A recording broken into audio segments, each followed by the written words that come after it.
40 de milioane de femei din întreaga lume au implanturi mamare, iar la noi în țară sunt cele mai cerute intervenții. Multe femei au însă nelămuriri în ceea ce privește silicoanele. Colega mea, Andra Ionescu, se află alături de un cunoscut chirurg estetician și vine cu toate răspunsurile. Bună dimineața, vă ascultăm! Bună dimineața, bun găsit tuturor! Noi suntem chiar în aceste momente alături de chirurgul plastician Andreea Gheorghe, care ne va oferi mai multe detalii despre implanturile mamare, care reprezintă cea mai cerută intervenție estetică de la noi din țară. Bună dimineața, vă mulțumesc pentru prezența în jurnal. În primul rând, vă rog să ne spuneți de la ce vârstă se recomandă aceste implanturi mamare. Unele domnișoare vor chiar de la 18 ani. Bună dimineața și vă mulțumesc pentru invitație. Da, așa este. În schimb, prima condiție care trebuie îndeplinită este aceea ca glanda mamară să își încheie complet ciclul de dezvoltare. Bineînțeles că fiecare pacientă este diferită. Multe femei se întreabă dacă silicoanele vor afecta alăptarea, așadar e bine să facem această operație înainte de a avea un copil?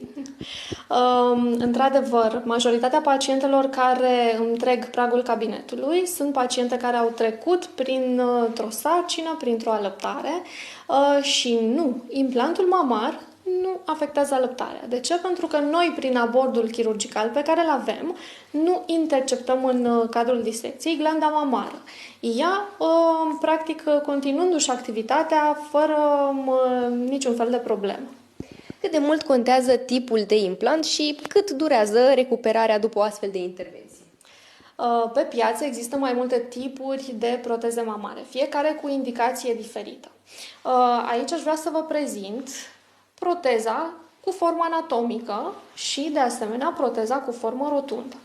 Ei bine, aceste proteze au mai multe tipuri de învelișuri, astfel încât ele sunt clasificate în tipuri de proteze stabile și tipuri de proteze instabile.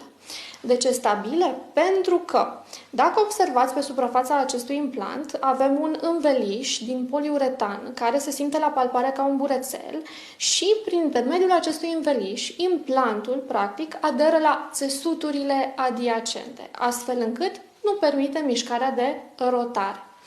În schimb, protezele din gama instabilă, respectiv această proteză anatomică care nu are învelișul din poliuretan, ea în timp se va roti, lucru care ne va produce practic o deformare a sânului.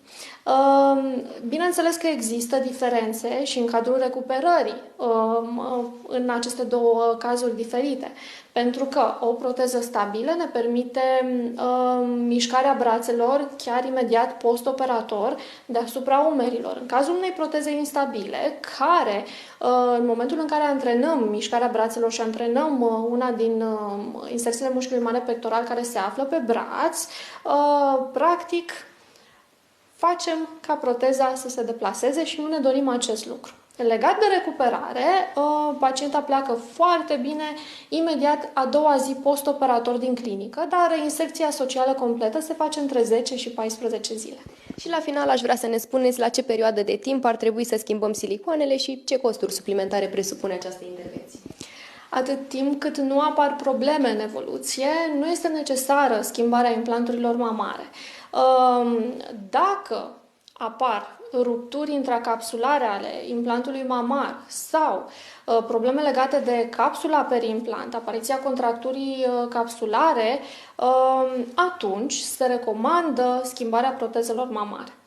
Firmele producătoare oferă o garanție de care toate pacientele mă întreabă. Este acea garanție de 10, uneori 15 ani. Asta înseamnă că firma producătoare de implanturi oferă cea de-a doua pereche de proteze gratuite în cazul în care apare una din problemele menționate.